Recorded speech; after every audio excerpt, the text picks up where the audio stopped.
A inspiração divina da Bíblia, EBD, lição 1, primeiro trimestre de 2022. Eu sou o pastor Valde. Queridos, você crê que a Bíblia é a inspirada, inerrante e infalível palavra de Deus? Você sabe quais as implicações de você não acreditar na totalidade dessas afirmações? Você sabia que o que Paulo profetizou em 1 Timóteo 4:1, que nos últimos tempos haveria apostasia sobre a terra? Pois é, queridos, essa apostasia já está aí.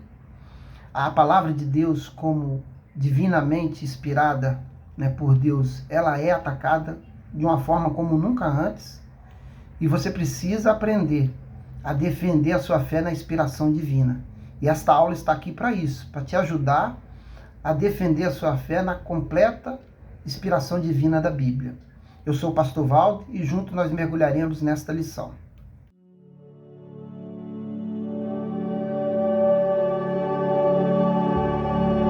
Inspiração divina da Bíblia, lição 1, EBD, primeiro trimestre de 2022. Nosso texto áureo vai dizer o seguinte: toda a escritura é divinamente inspirada, proveitosa para ensinar, redarguir, para corrigir, para instruir em justiça, segundo Timóteo 3,16. A verdade prática vai dizer que a inspiração da Bíblia Sagrada é divina, verbal e plenária. Portanto, a Bíblia toda nos ensina, corrige e instrui. Bom, a gente vai aprender ao longo da lição aqui por que plenária, por que verbal, por que ela é divina. A inspiração divina da Bíblia. Nossa introdução diz o seguinte: a inspiração divina das Escrituras foi operada sobrenaturalmente pelo Espírito Santo, que nos deu a Bíblia, a única revelação escrita de Deus para a humanidade. Aqui eu já faço um parênteses. A única revelação escrita de Deus para a humanidade.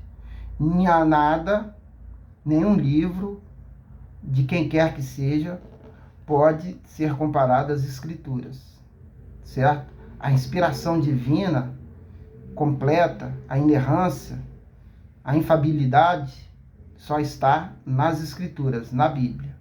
Vamos continuar. Nessa lição, veremos que a inspiração da Bíblia é divina, verbal e plenária. Nesse sentido, a Bíblia Sagrada é para o crente a inspirada, inerrante e infalível palavra de Deus. Olha, inspiração. Nós veremos a seguir o que é a inspiração. Inerrância e infalibilidade, infalível. A gente fala que ela é inerrante e infalível. O que quer dizer? Na verdade, são sinônimos, que não contém erros, que nunca se engana ou se confunde. É isso que quer dizer. A inspiração divina da Bíblia, lição 1, EBD, primeiro trimestre de 2022. O nosso tópico 1 vai dizer a doutrina da inspiração bíblica. Nunca deixe ninguém dizer para você que a inspiração divina da Bíblia, que a Bíblia ela não é 100% inspirada por Deus, que ela não é toda inspirada por Deus. Nunca deixe ninguém dizer isso. A pessoa que afirma isso, por mais que ela não perceba, ela já caiu da fé. E, queridos, Deus vela pela palavra dele, para que ela se cumpra. Qualquer um que esteja ministrando na sua vida, que esteja dirigindo uma igreja, um trabalho, que não crê na completa inspiração divina da Bíblia, na inerrância, essa pessoa não serve para ministrar na sua vida. Essa pessoa está no erro e vai te arrastar junto para o erro. Você não deve emprestar os seus ouvidos para essa pessoa. A gente tem que ser sóbrio e vigilante. O diabo está ao derredor procurando quem possa tragar. E a vigilância está aí. É você, quando receber o aviso do Espírito Santo, você obedecer. Se uma pessoa diz que eu não creio que a Bíblia toda ela é inspirada, eu creio que os evangelhos eles são inspirados por Deus, mas os livros históricos, por exemplo, eles não são inspirados. Queridos, essa pessoa não serve para ministrar na sua vida.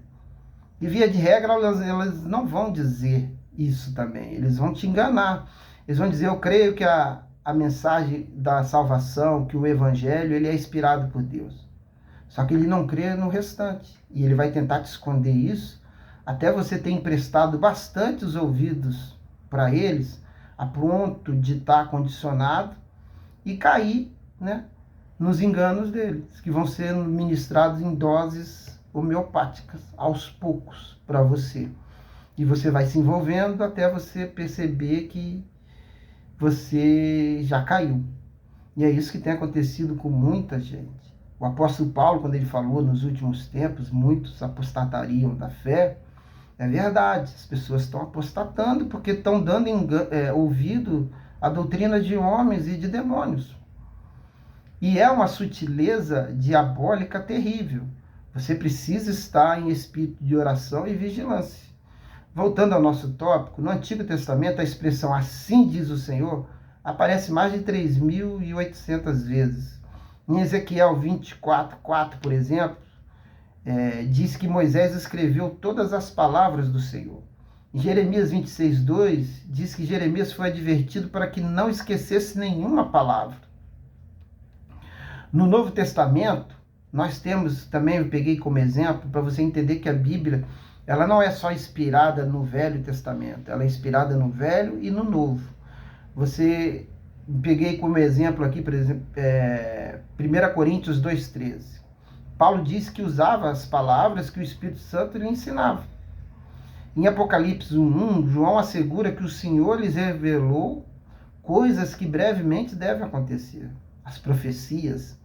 Mateus 5:18 diz que nenhum jota ou tio se omitirá da lei. Assim sendo, as Escrituras reivindicam a mensagem bíblica, que a mensagem bíblica veio de Deus. Ou seja, toda a Escritura, tanto Antigo quanto Novo Testamento, veio de Deus, vieram de Deus. Queridos, presta bem atenção, isso é dogma. Para o cristão protestante, isso é um dogma. Você não deve abrir mão dessa convicção.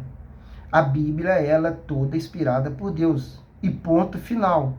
Qualquer um que afirmar o contrário, ainda que de forma sutil, você deve cortar. Você não deve mais dar ouvidos a essa pessoa. Entenda, o que está em jogo aqui é a sua fé. A Bíblia, ela nunca foi tão atacada como ela tem sido nos nossos tempos. O intuito do diabo é roubar a salvação dos cristãos. E se você der ouvido a doutrinas de homens e demônios, você pode cair da fé. Você tem que entender que Deus quis salvar o homem pela loucura da pregação. A salvação é pela graça. O que é graça? É um favor não merecido. Mas o mecanismo para você alcançar esse favor que Deus já te deu é a fé. E fé não se explica. E se você é um crente que quer achar razão em toda a Bíblia, você vai naufragar. Tem coisas que você precisa apenas aceitar e Deus, no tempo dele, não no seu, vai te revelar. Talvez não, tenho certeza que existem coisas que só serão reveladas a nós na eternidade. Mas pela fé, você tem que crer na palavra de Deus. Para de ficar querendo achar razão em tudo. Tenha fé para crer, para aceitar aquilo que você não entende. Mas a Bíblia, de fato, ela é toda inspirada por Deus. E se você é um cristão genuíno, você não pode abrir mão dessa afirmação. Certo? O segundo subtópico diz: a inspiração bíblica é verbal. Deus soprou as Escrituras, tudo aquilo que deveria ser escrito. Palavra por palavra que Deus queria que estivesse nas Escrituras, estão lá. Eu tenho um vídeo gravado que se chama A Inspiração Divina da Bíblia. Esse vídeo eu gravei como um complemento para a aula, mas na verdade, por algumas questões, eu acabei soltando ele primeiro que o vídeo dessa aula, que eu tive uns probleminhas técnicos e esse vídeo saiu primeiro, então ele já está no ar, já está rodando no meu canal, mas ele é um complemento dessa aula. É um vídeo curto, um vídeo de 7 a 8 minutos, mas que vai te dar mais conhecimento acerca da inspiração divina da Bíblia. Você vai entender as sutilezas, né, do engano, das correntes de pensamento que estão dentro das nossas igrejas. O problema é que elas não estão lá fora, na mão de um ateu, por exemplo. Não, elas estão dentro da igreja.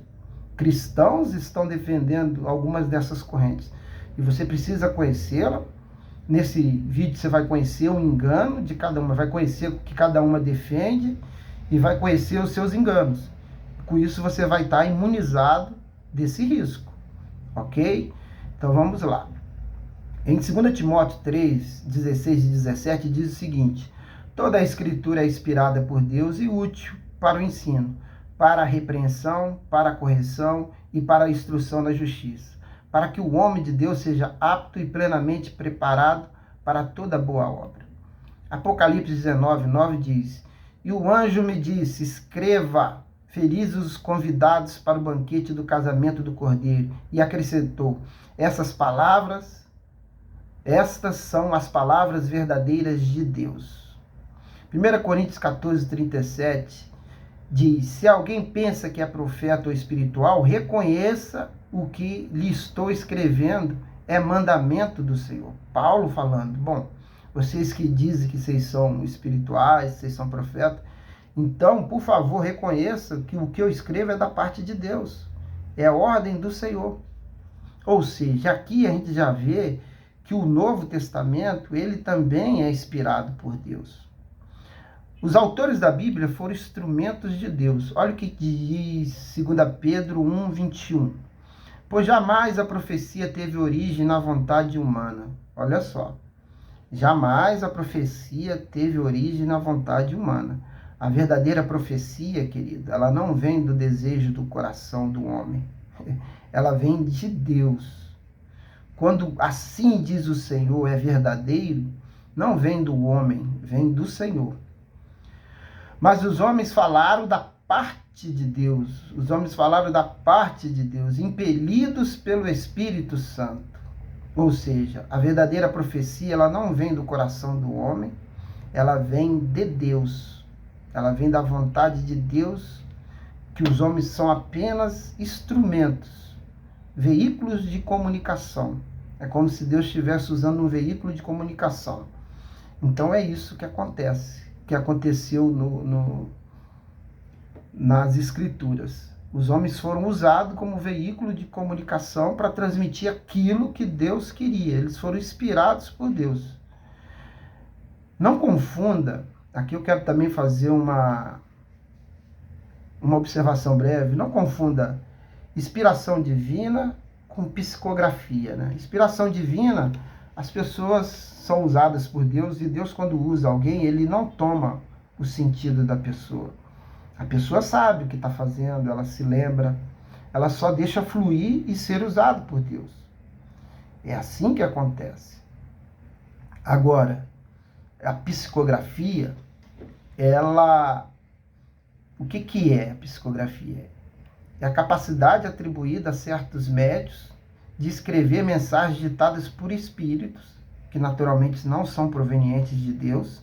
Se você é um espírito e está me assistindo, eu sinto muito te dizer, me desculpa, mas eu não estou aqui para massagear falsa crença de ninguém, eu estou aqui para dizer a verdade. Então esses espíritos que ditam para essas pessoas escreverem livros, que muitas vezes são livros muito vendidos de sucesso, esses espíritos não são provenientes de Deus. Eu acho que eu não preciso dizer para você o que são esses espíritos, né? Você é inteligente, você já captou, né, a mensagem. Eles não provêm da parte do Senhor. Nesse caso, as pessoas perdem toda a capacidade de controle mental e ficam completamente possuídas por essas entidades. Então, essa é a diferença. Esses espíritos tomam essas pessoas, o sentido, a mente por completo, elas escrevem ali o que eles querem que elas escrevam. E depois, elas acordam do transe e não se lembram de nada. Só se lembra porque escreveram ali, sabe o que a mensagem, porque está toda escrita. Mas elas não lembram nada do que ocorreu. Então, isso não tem nada a ver com inspiração divina, certo? Você que curte, por exemplo, Raul Seixas, Eu sinto muito te dizer, mas o Raul Seixas, muitas das suas composições foram feitas dessa maneira. Tá? Ele entrava em transe e ia lá e fazia as músicas. Então é só um recado para você. Aí você avalia se é uma música que você deve ouvir ou não. A inspiração bíblica é plenária. Toda a Bíblia é inspirada de forma plena, ou seja, em toda a sua totalidade ela é inspirada, tanto no Antigo como no Novo Testamento. E aqui é que está uma das mais perversas correntes de pensamento sobre inspiração divina. Eles não atacam a inspiração, que a Bíblia não é toda inspirada. Eles atacam partes. Eles dizem que a Bíblia é inspirada só no que tange a finalidade e propósito de salvação. Então eles alegam que acreditam na mensagem do Evangelho, mas rejeitam, por exemplo, que a genealogia seja inspirada por Deus. Eu falei isso ainda há pouco, né? Mas é porque essa corrente, dentro das que eu pontuei no vídeo lá, que está lá no meu canal Inspiração Divina, ela é uma das mais perversas e que causa mais estrago e que os crentes cristãos assumem para si. Eles começam a assumir, a Bíblia ela não é toda inspirada, mas ela só precisa ser inspirada no que tange a salvação. E isso é um erro muito grave. Nossa declaração de fé professa que a inspiração da Bíblia é especial e única, não existindo nenhum livro mais inspirado e outro menos inspirado, tendo todos os mesmos graus de inspiração e autoridade. Significa que nenhum texto deve ser desprezado.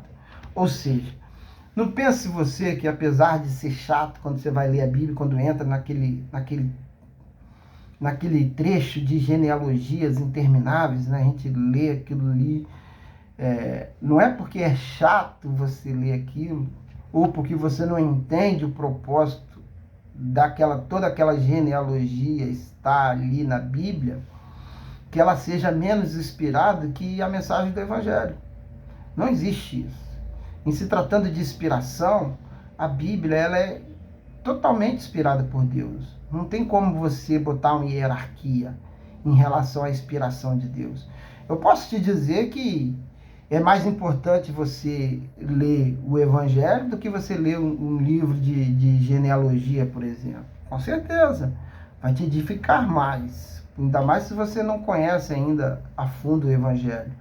Mas dizer que a mensagem do Evangelho é mais inspirada do que o livro histórico, um livro poético, isso é um erro, porque eles foram igualmente inspirados por Deus. Todos eles vieram da parte de Deus e têm a sua devida importância. Cada um no seu aspecto e no seu tempo. Romanos, lemos que tudo que dantes foi escrito para o nosso ensino foi escrito. Romanos 15, 4. Nesse aspecto, ratificamos, ou seja, aqui não é retificamos, né? Uma confusão comum, as pessoas confundem ratificar com retificar. Retificar é corrigir. Já ratificar é justamente o oposto, é você confirmar. Então, aqui nesse aspecto, ratificamos, nós confirmamos que a Bíblia não apenas contém ou torna-se a palavra de Deus, mas, sobretudo, ela é inspirada a palavra de Deus, plena, sem erros e sem falha alguma. Ou seja, ela não só foi dada por Deus, como ela é a palavra de Deus, plena, sem erros e sem falha alguma. E é dessa forma que você tem que crer. E se você não está crendo dessa forma, dobra seu joelho, peça perdão a Deus, peça a Ele que quebrante seu coração, que te dê fé. Lembra daquele pai que dobrou o joelho na frente de Jesus e disse: ajuda-me na minha incredulidade? Essa oração que você deve fazer. Se você se envolveu em algum ensino, se hoje você não acredita que a Bíblia é inspirada por Deus, ou que em toda a sua totalidade ela é inspirada por Deus, ou se você acredita que de fato, se acredita que ela contém algum erro, se você caiu em algum engodo desse, peça perdão a Deus, dobra seu joelho e fala: Senhor, ajuda-me na minha incredulidade. Se você fizer essa oração com um coração sincero ao Senhor, o Senhor não suporta um coração quebrantado. Se você fizer dessa forma, Deus vai te ajudar. E você vai voltar a crer na inspiração completa da Bíblia. Porque, queridos, não crer dessa forma é estar no caminho errado. Você está na contramão. A inspiração divina da Bíblia, lição 1, EBD. Não perca de foco. Nós estamos no primeiro trimestre de 2022. Nosso tópico 2 diz: a inspiração divina e os autores da Bíblia. O tópico 1 do subtópico 2 vai dizer a inspiração dos autores. Queridos, o Espírito Santo garantiu a liberdade dos escritores. Por exemplo, ele usou a capacidade cultural de acordo com a dos escritores. Pedro, falando a Paulo, diz que suas cartas contêm algumas coisas de difícil compreensão e reconhece a inspiração divina quando ele alerta que as pessoas que estão distorcendo o entendimento sofrerão consequências desse erro, dessa atitude. Vamos ler 2 Pedro 3,16? Ele escreve da mesma forma em todas as suas cartas, falando nela destes assuntos.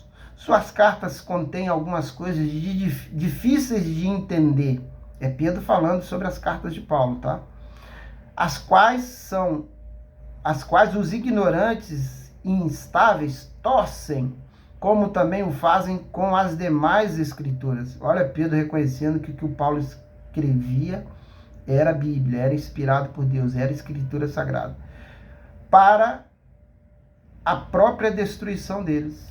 Ou seja, Pedro falava assim, olha, o Paulo, ele escreve, muitas coisas que Paulo escreve é de difícil compreensão, mas que os ignorantes torcem para a sua própria condenação, porque ele reconhece que aquilo que Paulo está escrevendo nas cartas é inspirado por Deus, é da parte de Deus. Paulo era uma pessoa culta, já Pedro era um humilde pescador, mas Deus usou ambos de maneira poderosa, guardando, a devida peculiaridade de cada um, particularidade de cada um. Mas Deus não usou de forma menos poderosa Pedro, porque ele tinha menos cultura, menos instrução que Paulo. Deus, ele só usa, ele usa o que nós temos, ele respeita o nosso vocabulário. Por exemplo, se eu sou uma pessoa com vocabulário, com vocabulário rico, e tem um outro irmão com vocabulário não tão rico, quando a gente for pregar, Deus, não é o nosso vocabulário que vai dizer o quanto Deus vai nos usar, mas sim a nossa intimidade com Deus, nossa vida, o quanto nós nos negamos, o quanto nós buscamos a Deus, o quanto nós andamos em santidade. Quanto ao vocabulário, Deus vai usar o que ele tiver ali, mas isso não interfere em nada. Não quer dizer que Deus vai usar menos ou mais. Ok? As limitações dos autores. Os escolhidos por Deus para escrever a Bíblia eram pessoas assim como nós, inclinadas às mesmas paixões e falhas. Depois você lê, Tiago 5:17. Moisés, por exemplo, mesmo sendo autor do Pentateuco, foi impedido de entrar na terra prometida porquanto transgredira contra o Senhor no deserto de Zim. Isso está em Deuteronômio 32, 51 e 52. Entretanto, nenhum texto das Escrituras, quanto à sua inspiração e veracidade, está condicionado às limitações desses autores humanos. Bom, o que ele está dizendo, e o que eu concordo, é que mesmo os homens com suas falhas, eu já tinha dito isso, eles foram inspirados por Deus. Porque Deus não buscou nenhum homem perfeito para escrever a Escritura, porque não existia nenhum homem perfeito. Só existiu um homem que foi perfeito, um Deus que se fez carne e esteve em nosso meio. Esse sim foi perfeito. Do resto, ninguém jamais conseguiu ser. Todos têm suas falhas. Mas as falhas destes homens não impediram de eles escreverem as Escrituras da forma que Deus queria que eles escrevessem. E de forma que essas Escrituras não contêm erro, são infalíveis. 2 Coríntios 4:7. Mas temos esse tesouro em vaso de barro, olha só, para mostrar que este poder que a tudo excede provém de Deus e não de nós. É justamente por isso, essa é outra razão. O homem, ele não tem do que se orgulhar. A glória é toda de Deus. ele é apenas um vaso, e um vaso de barro. Então, mas ainda assim Deus o usa. Deus, em todo o seu poder, o usa, mas a glória é de Deus e não dos homens. O subtópico 3 diz assim: os diferentes gêneros literários e figuras de linguagem. Gêneros literários distintos foram usados, né? Narrativa, poesia, por exemplo, provérbios, são exemplos de gênero literário. E figuras de linguagem também, alegorias, hipérboles, parábolas. Então, isso tudo foi usado, né? Aí é que entra o grau cultural, né, que eu falei. Dependendo, Deus usa, né? Se a pessoa tem uma cultura, um grau cultural mais elevado, Deus vai usar isso, sim. Deus só não vai deixar de usar a pessoa por questão dela ter menos ou mais estudo, quando ela chama. Mas se a pessoa tiver um estudo, Deus vai usar, Deus usa. E a gente vê, por exemplo, a gente fica maravilhado como o Senhor Jesus ensinava, a forma com que autoridade ele ensinava, como ele era ilustrativo em seus ensinos, né? Dava exemplos, parábolas, contava histórias. Era maravilhoso. Ninguém conseguiu ensinar como ele. Então, querido, eu peguei 2 exemplos aqui, alegoria, né, e hipérbole. Alegoria é o modo de expressão e interpretação que consiste em representar pensamentos e ideias, qualidades sob forma figurada. Quer um exemplo? Lá em Gálatas 4, Paulo pega H e Sara para representar a antiga e a nova aliança.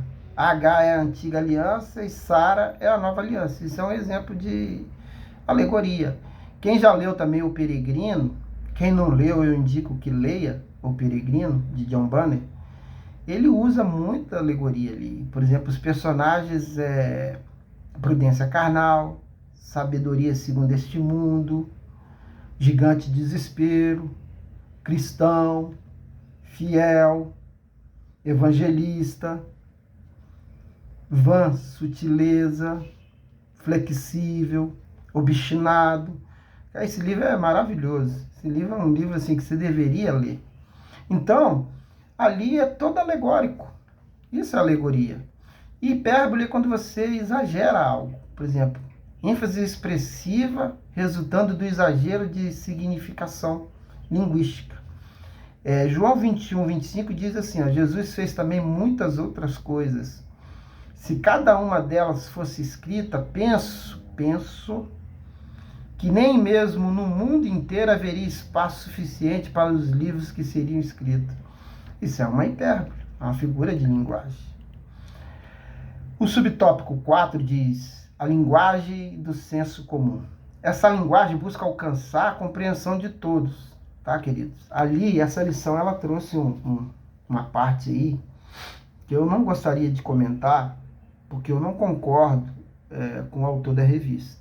É onde eu falei, teve estudos meus no passado, eu falei, gente, quando a ciência não caminhar junto com a Bíblia, fique com a Bíblia. Ainda que você não possa explicar, fique com a palavra de Deus, e isso é fé. E mesmo essa revista que fala sobre inspiração divina, que fala sobre a veracidade das escrituras, acaba caindo no conto. Não dá para harmonizar ciência e fé 100%, queridos. A Bíblia diz que o sol parou. Aí vem o homem para harmonizar a ciência, a Bíblia com a ciência, e diz que num plano de vista de quem está aqui na Terra, realmente é o sol que se mexe. Mas não é, mas é a Terra que gira. O mundo diz que a Terra gira 1666 quilômetros por hora em torno do seu próprio eixo. Essa que é a teoria. Olha que loucura. E que a gente viaja no espaço a uma velocidade muito, muito imensa. Maior que a velocidade do som, atraído pela gravidade do Sol. A gente está viajando. Então, isso é loucura. Só que a gente não para questionar essas loucuras, porque essas loucuras foram ensinadas nas escolas para a gente. Tudo isso é para querer desmentir a Bíblia. Porque se a Bíblia dissesse que a Terra era plana, se a Bíblia dissesse que a Terra era um globo, aí a ciência ia dizer que a Terra era plana. Você está entendendo? Como a Bíblia dá a entender em muitas passagens que a Terra ela é plana, a ciência diz que é um globo. Aí você opta em quem você vai acreditar. Por isso eu não concordo com o autor dessa revista, me desculpa. Cadê as águas do firmamento?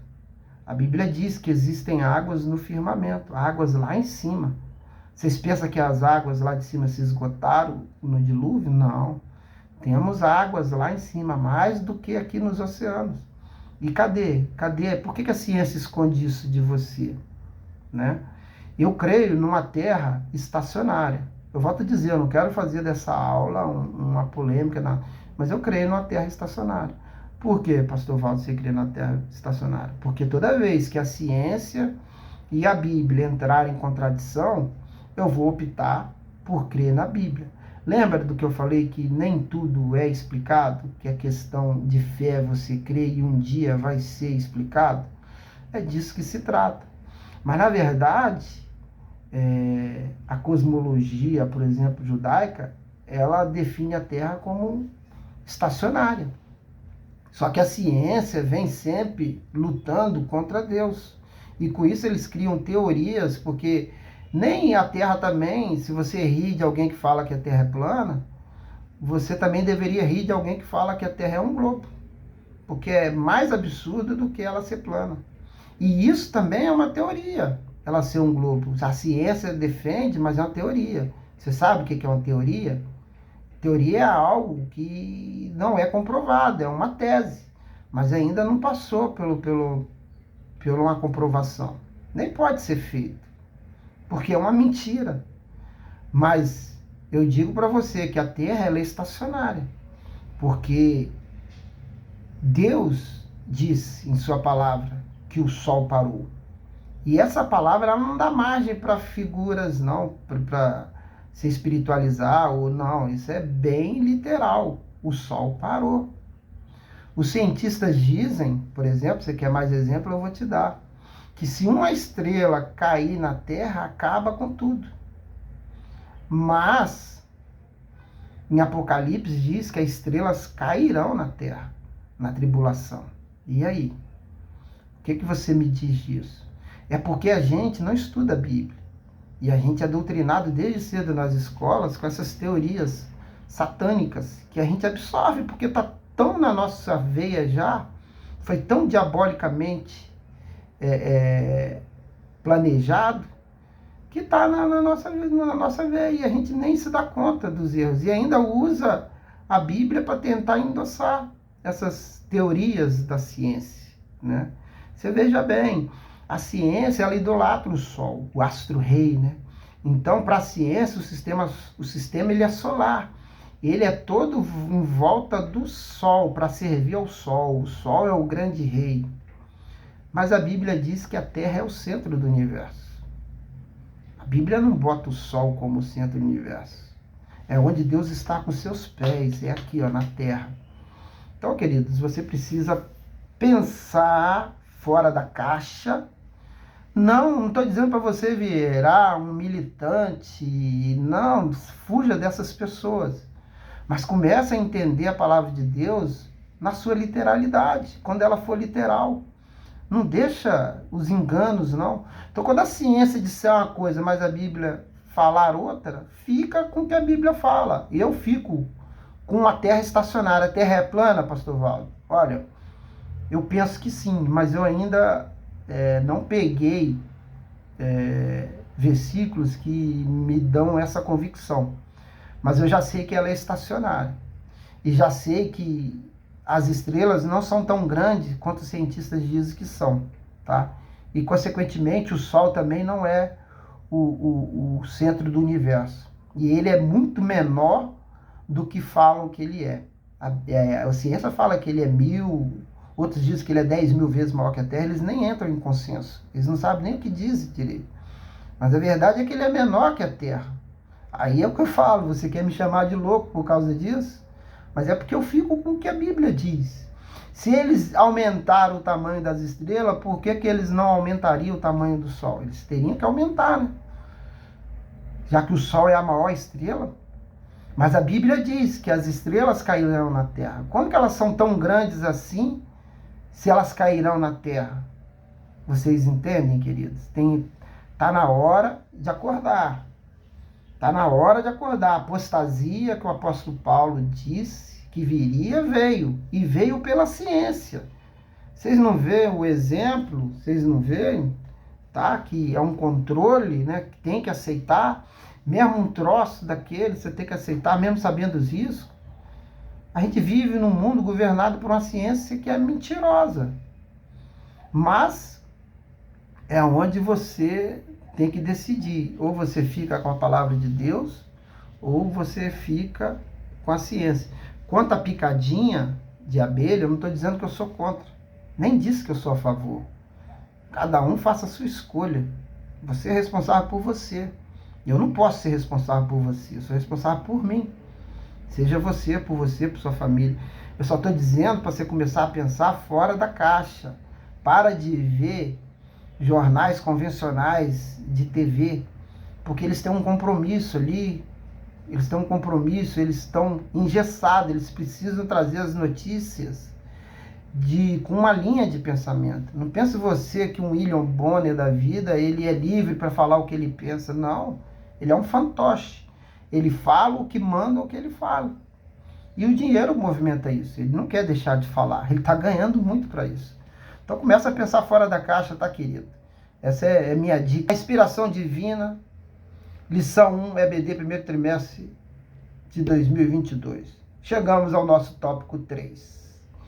O tópico 3 vai dizer o seguinte: o Espírito Santo e a Bíblia. E o subtópico 1 do tópico 3 diz a inspiração do Antigo Testamento. A revista vai dizer o seguinte: a Bíblia é categórica em reiterar suas inspirações divinas. O registro de Juízes ensina que o livro de Moisés são mandamentos do Senhor. Juízes 3, 4. Esdras reconhece como inspirados os livros de Jeremias, Ageu e Zacarias. Caso você não esteja com a revista aí, então eu vou falar as referências. Esdras 1, 1 e 5 e 1. A respeito da inspiração da lei de Moisés e dos profetas, Zacarias ensinou que os seus escritos eram palavras que o Senhor dos exércitos enviara pelo seu Espírito, mediante os profetas precedentes. Zacarias 7:12. O próprio Cristo mencionou a lei de Moisés, os profetas e os escritos como os livros inspirados. Lucas 24:44. Essas declarações atestam o Espírito Santo como fonte originária do Antigo Testamento. Sim.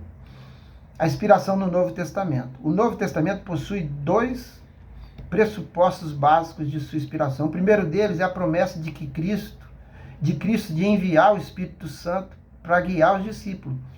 E o segundo são os escritos bíblicos que vindicam esse cumprimento. Ou seja, primeiro temos a promessa. O segundo pressuposto, nós temos os escritos que comprovam que essa promessa foi cumprida. Qual era a promessa? Olha só, pressuposto 1. Promessa de Cristo enviar o Espírito Santo para guiar os discípulos. João 14:26. Mas o conselheiro, o Espírito Santo, que o Pai enviará em meu nome, lhe ensinará todas as coisas e lhe fará lembrar tudo o que eu lhe disse. Entenderam? Agora, o segundo pressuposto, os escritos bíblicos que vindicam esse cumprimento. Atos 2:4. Todos ficaram cheios do Espírito Santo e começaram a falar noutras línguas, conforme o Espírito os capacitava. 2 Coríntios 2:10 diz: mas Deus os revelou a nós por meio do Espírito Santo. O Espírito sonda todas as coisas, até mesmo as coisas mais profundas de Deus. E Efésios 3:5 diz: esse mistério não foi dado a conhecer aos homens de outras gerações, mas agora revelado pelo Espírito Santo, que Jesus falou que enviaria aos santos, apóstolos e aos profetas de Deus. Paulo declara que escreve sob orientação do Espírito Santo, que suas epístolas são as palavras de Deus. Pedro já tinha declarado que os escritos de Paulo que as cartas de Paulo eram escrituras. O próprio Paulo também faz essa declaração. 1 Coríntios 4:37 diz: se alguém pensa que é profeta ou espiritual, reconheça que o que eu estou escrevendo é mandamento do Senhor. Gálatas 1:11 e 12 diz: irmãos, Quero que saiba que o evangelho por mim anunciado não é de origem humana. Ele está falando assim, não é de mim, isso não é invenção minha, não vem do meu coração. Não o recebi de pessoa alguma, nem me foi ensinado. Pelo contrário, eu recebi de Jesus Cristo por revelação. Exatamente. Pedro, né, como eu falei, ele reconhece a inspiração divina das cartas de Paulo, né? Está lá em Pedro 3,16, depois quem quiser ler. Mas em João 3,16, eu separei também para ler aqui João 16,13, melhor dizendo. Olha o que diz: mas quando o Espírito da verdade vier, ele os guiará a toda a verdade. Não falará de si mesmo, falará apenas o que ouvir e lhes anunciará o que está por vir. Então, queridos, esses são os pressupostos da inspiração divina no Novo Testamento. A promessa de Cristo enviar o Espírito Santo, e ele cumpriu essa promessa, e os textos bíblicos que comprovam que o Espírito Santo inspirou esses homens a escrever as Escrituras. O terceiro subtópico vai dizer a obra da regeneração e iluminação. A obra da regeneração e iluminação do Espírito Santo testifica Cristo. É o que eu acabei de ler, né? João 15:26. Quando vier o conselheiro que eu enviarei a vocês da parte do Pai, o Espírito da verdade que provém do Pai, ele testemunhará a meu respeito. O Espírito Santo convence o mundo do pecado, da justiça e do juízo. João 16:8. Quando ele vier, convencerá o mundo do pecado, da justiça e do juízo. Atua na salvação. Efésios 2:8. Pois vocês são salvos pela graça, por meio da fé. E isso não vem de vocês, é dom de Deus. Inspirou e aplica as palavras de salvação. Sem o mover do Espírito Santo, não é possível aceitar nem entender a palavra de Deus. Exatamente. Eu separei aqui 1 Coríntios 2,14. Quem não tem o Espírito não aceita as coisas que vêm do Espírito de Deus, pois lhes são loucuras e não é capaz de entendê-la, porque elas são discernidas espiritualmente. Exatamente. O mundo não entende que, por exemplo, quando a gente perde, a gente ganha. Eles acham que um homem sem o Espírito de Deus, ele acha que uma renúncia é uma perda. Quando para nós evangélicos, muitas das vezes uma renúncia que é feita por amor a Cristo, por obediência à palavra de Deus, ela nunca será uma perda. Ela será um ganho. Então, por exemplo, vou botar um exemplo bem hipotético e bem fácil de se entender. Se você é um jovem e não sai para a noitada porque você sabe que isso desagradaria a Deus, e você prefere não sair com seus amigos para a noitada, prefere ficar em casa, estudar a palavra, refletir sobre as coisas de Deus, para aqueles seus colegas do mundo, você é um tolo, você está desperdiçando sua juventude, você está perdendo a diversão. Mas para você, que está abrindo mão dessas coisas mundanas por amor e por obediência à palavra de Deus, você está ganhando. Mas eles não conseguem entender isso, porque eles não discernem as coisas de Deus espiritualmente. Só quem discerne é quem tem o Espírito de Deus. E é dessa forma. Com isso, nós estamos chegando à nossa conclusão da nossa lição, a inspiração divina da Bíblia, lição 1, EBD.